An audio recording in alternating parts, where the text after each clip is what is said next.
the old, I forgot about this. This was another dangerous thing.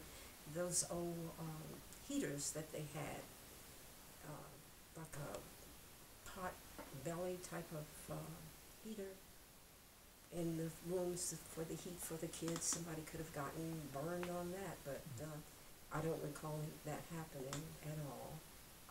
They did double up on grades. You know, the teacher would have second and third grade together, that type of thing. But as a child, you know, that you don't look at it as being anything wrong or harmful because you're not exposed to anything other than that. So to me, I was going to school, I was learning, and apparently we had some pretty good teachers because I did real well.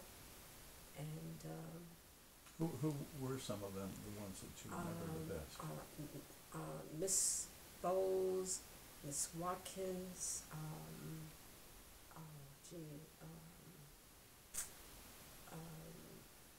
Eunice wasn't there down there.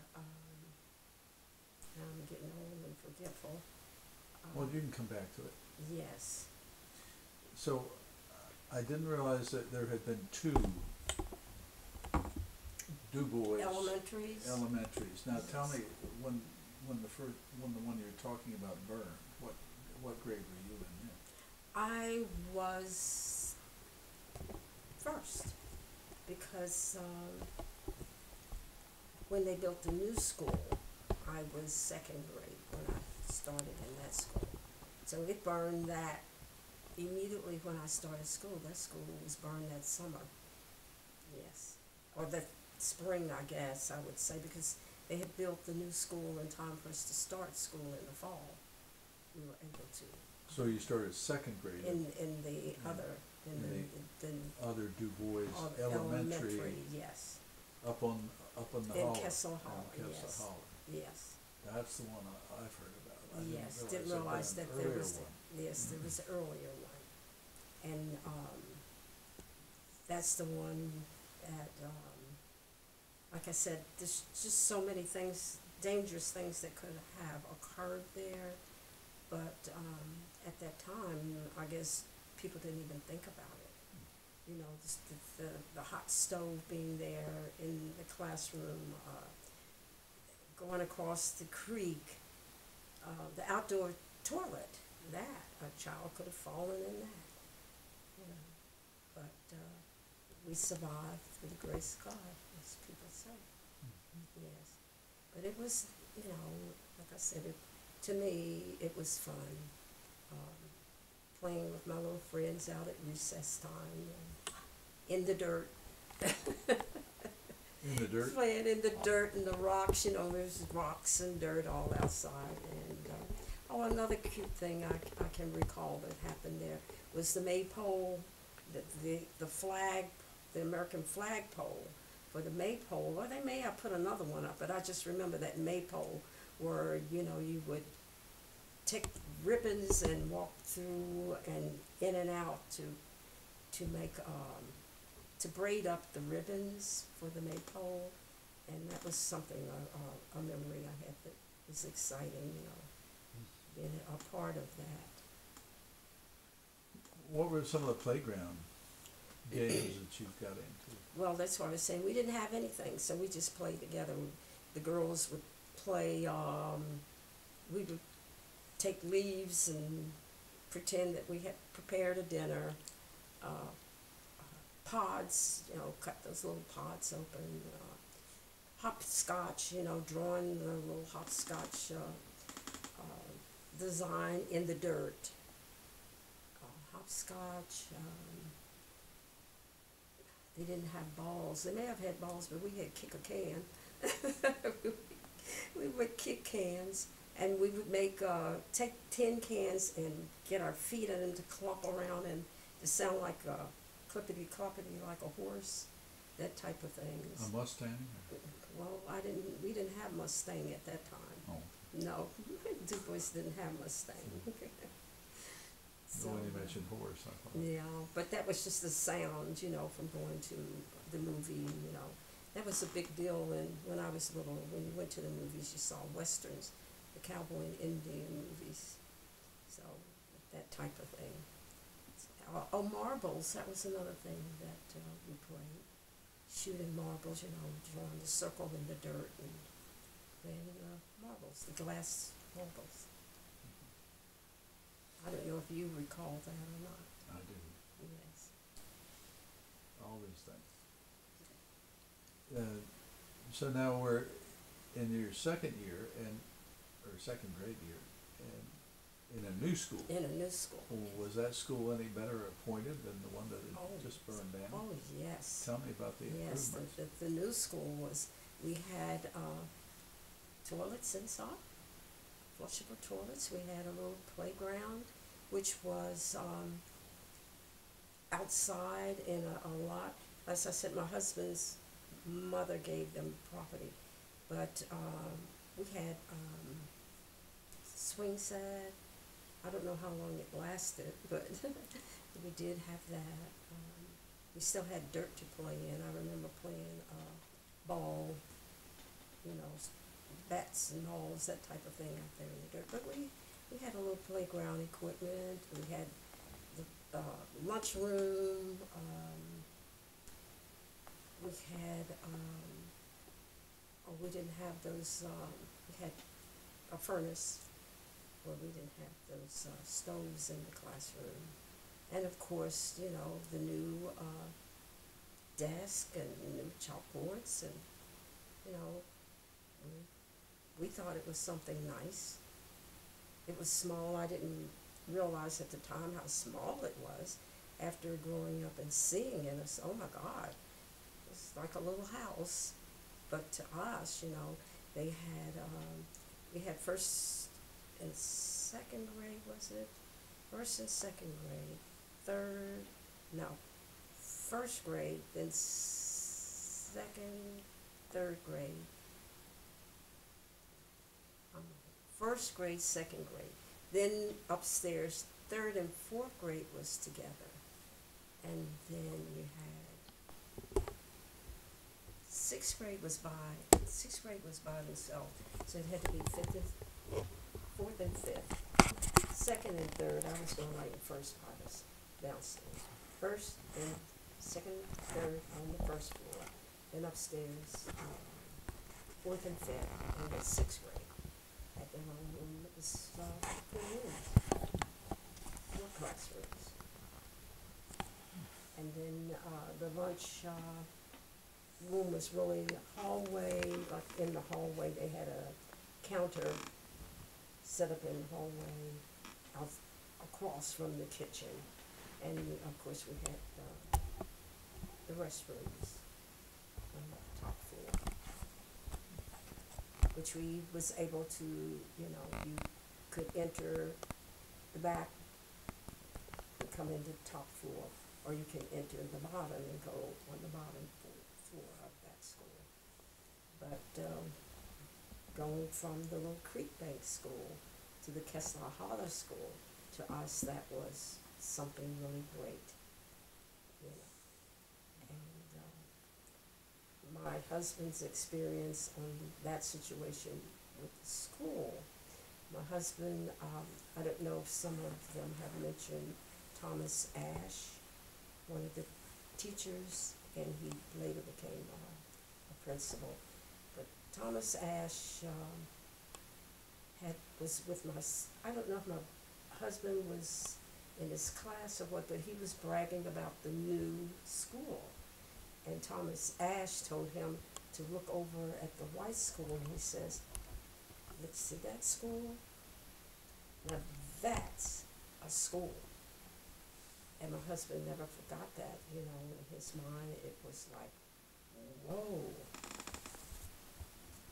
I'm bragging on something that's not comparable to what that is over there. Yes, it stayed with him, and he's spoken about that many a time. Who was it that said that to him? Thomas Ashe, one of the teachers. He was, at the time, he was at the high school. He wasn't at the elementary school. So. Why would a teacher say something like that? Well, he said it to the child because at the time he had more knowledge about what was going on than what we were. You know, we were living in a fantasy world, I guess he thought. You know, you're not getting what the white kids are getting. You're not getting that. And don't, I don't think he meant harm by it. I think what he was trying to do is to get her husband to think, or others to think about the situation that we were in. Because, like I said, we had no clue. Was it harmful to your husband to hear that? No. No. No, it was not harmful. It made him think about what was said to him, and for him, I don't know if this is true, but in my mind, it was for him to think, you know, I'm going to work hard so that I can be as good as that. You know, it motivated him. Well, that's interesting, because my next question to you was going to be, between grades 2 and 6, what happened to your own awareness of being in an all-black school? Did that awareness increase by the time you got to the 6th grade, and what kinds of... Well, with me, that's why I was saying a lot of things for me. That's why I tell everybody, for me and my awareness, a lot of things didn't impact me the way that it did some others, because my mother had us always thinking you can be what you want to be, and you're as good as anybody else. Strive, you know, work hard. You can be what you want to be, and having what they provided for us, I'm thinking to myself, as a little kid, this is the life, this is a good thing, you know. Thinking about in the community, although we were segregated, you know, when we would go to the movie theater, and by the way, my brothers, how they got the job to clean up the movie theater, they actually had the job to clean the movie theater, so all of us went for free. So we went to the movie anytime we wanted to. Every time pitch changed, we went to the movie. But when we went, we were segregated. We were upstairs. We couldn't sit downstairs, but we sat upstairs. And it didn't bother me because the kids downstairs wanted to sit upstairs. They had a section for the whites beside the blacks upstairs. It had a, you know, aisleway steps separating. And most of the kids, it was full all the time because the picture was better up there.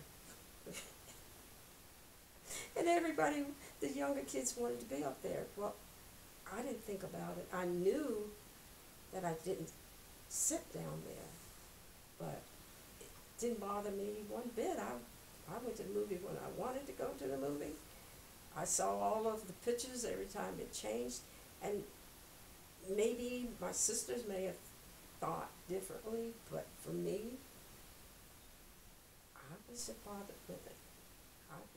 I went and I had fun and enjoyed it, and, you know, and the white adults were respectful.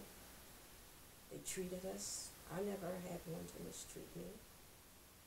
You know, I'm sure I was talked about, and I may not have heard it, but I don't remember any of them mistreating me. Of course, our neighbors didn't. We ate in each other's houses. You know, they were in our house, we were in our house. Our neighbors, when we first moved, our neighbors were white. And the Kesslers, they were friendly with my mom, and my mom was friendly with them.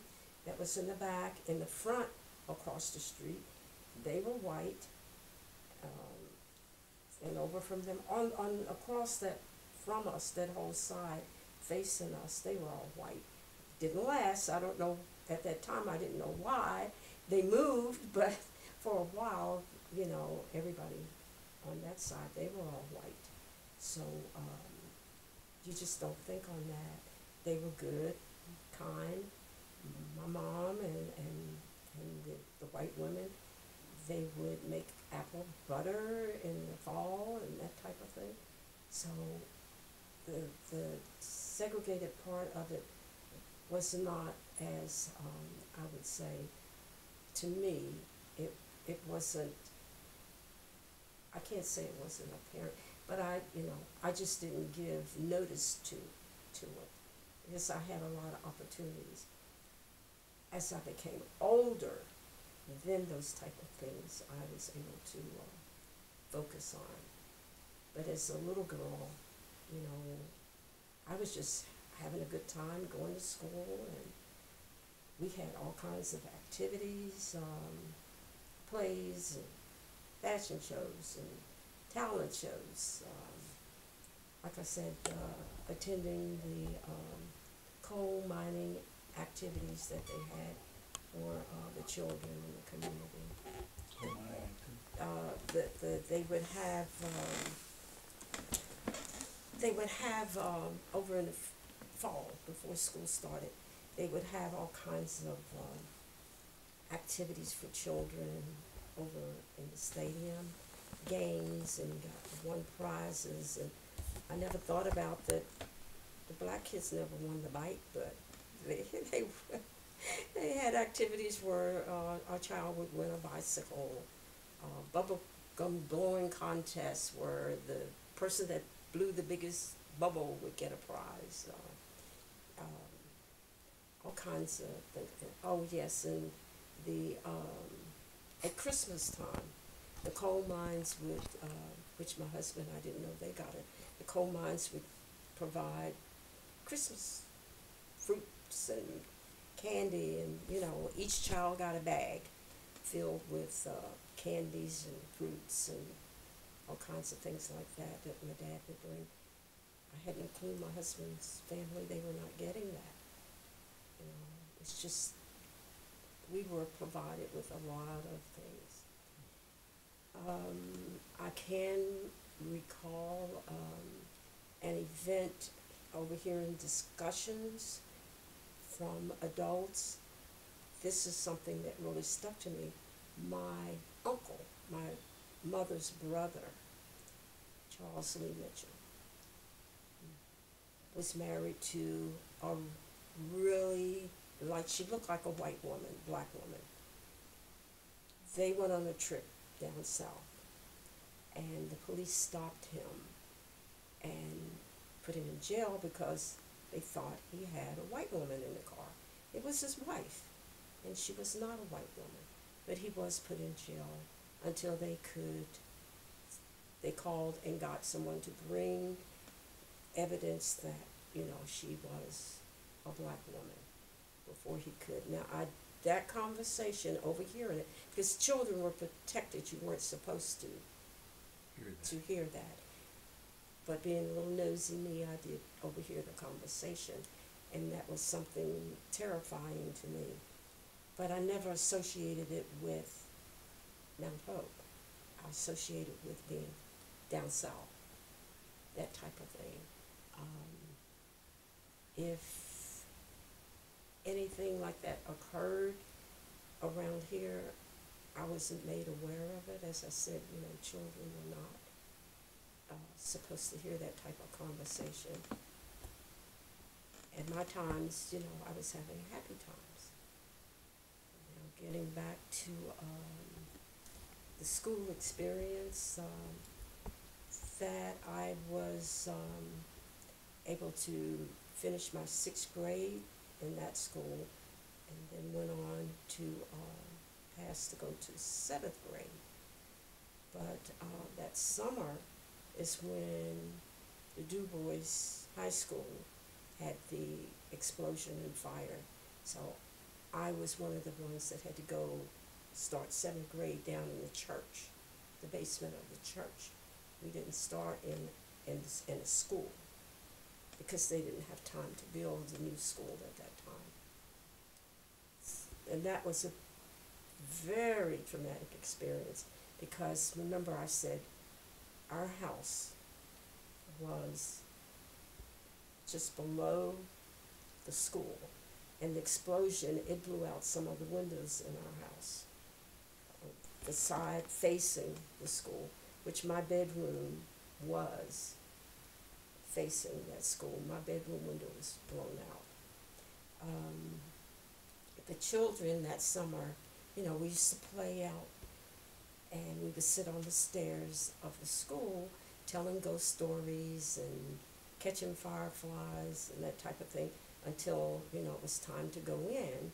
And we would stay out there until it was like dusk before our parents would call us to come inside. And we had been out there just having the best of fun. And our parents had called us in. And as I say, people tell the story that the black parents, had planned to have this school destroyed because they had had enough, which the children weren't aware of their children attending a school that was inferior. Having the cast off textbooks, having, and I didn't know then, no chemistry lab. Chemistry was taught from a book. You didn't have a lab. Just so many things that were wrong in that school. But as a child, I wasn't aware of it, but the parents were. And I think that's where, going back to what Mr. Ash told my husband, the parents had to, for a long time, been aware that things were not equal, that were really inferior. The children, some may have, but I didn't. I was not aware of it. But going back to that experience, we had gone in and had gone to bed when the explosion occurred. I can remember I was, deep sleep, and I heard this boom, and my reaction was war, had we gone to war? Because as a little one, going back to my early years, during World War II, I was over at Birchton, and I can remember the blackouts. I can remember the planes going over, and everybody putting blankets up at the windows while the blackout was going on. They put blankets up at the window, and they would play checkers or cards by candlelight or flashlight or whatever they had. But I can remember that as a little child. And my reaction was, had we gone to war, was this a bomb that had been dropped? And the next day, when we thought we were able to go there, some of us kids did go up, and still a little smothering, it was a fire, and everything was smelly with burned, everything was just burned. Our fruit trees were burned. The property next to the school, we had baked apples and cherries, grapes. We had grapes that were there, and that stuff was burned. Really traumatic. Can't imagine. Yes, it's when I think about it, I said, that little experience makes me think about what those children are going through now in the countries where, so much destruction is going on. But I can recall that, what are we going to do? Are we going to be able to go to school when fall comes, and the uncertainty and confusion of, what's going to happen? What are we going to do? Because in a child's life, school is a big deal, Will we be able to go to school? All of those questions, and of course, the adults were able to figure out, what we would do. We would go to those temporary buildings, and the churches allowed us to have school in the churches. That would be the First Baptist Church and the First Union Baptist Church the two black churches in between that block where the temporary buildings were put up. So now the black elementary school, was this the elementary? No, this was That the, was this when was the the high school was destroyed. middle school. Oh, the That high was school high was s- destroyed. The high school, and you would say, yes, because it started 7th grade. The 7th grade, I think 7th and 8th grade, they had a wooden building in back of the big high school where I guess they considered that as the middle. It wasn't middle at that time, would have been junior high, because it would have been 7th and 8th grade back there. Yes. But all of that was destroyed, both buildings. When we talk, we always talk about the high school, and we don't talk about the junior high part of it, but that was part of that complex there. It had 2 buildings there. And it was really traumatic because to the black kids, that was their high school, and a lot of events took place there. And, you know, when something is destroyed, I tell people about, because of where we were located, just below that school, when the high school had their prom, of course they had it at the school, and I can remember it was just like watching a movie, because the kids walked. They didn't have cars. They walked up the hill, up the road. The street was made out of concrete. Maybe a couple of them may have had cars, but everybody walked. And I watched them. I would look out my bedroom window and to see these girls in these gowns and their hair all made up. And back in the days, you know, they wore the long gloves. And it was like, I was looking at movie stars, you know, and the guys in their white jackets and their, you know, and their ties. And it was just, oh, I'm looking at movie stars. And I wanted to be, you know, when I got in high school, I wanted to be able to attend the prom. That was something that was really big. And going back to the smell, it was in the springtime, so all of the blossoms that were on trees, and yes, and it was just wonderful. And it was just like I'm there, I'm living in this movie. And we were going to this broken down building, which I thought was something wonderful, but you know, having no clue that it was inferior. And I do remember, because I did participate in some activities in that high school. Like they had fashion shows, and they had plays, and I can remember they had this sliding partition. They would open up so that, you know, all the parents could have room to attend that event. And I remember my first little talent show and modeling, and I can remember everybody just falling out because I had these, my mother had brought me these little red Baby Jane shoes, but they were red to match my little outfit, and I can remember putting my little foot out, showing my shoe, and everybody just falling out laughing because they thought that was the most adorable thing. I was really a little prissy girl. So, you know, things like that. And you have no clue that it wasn't good. To me, it was wonderful.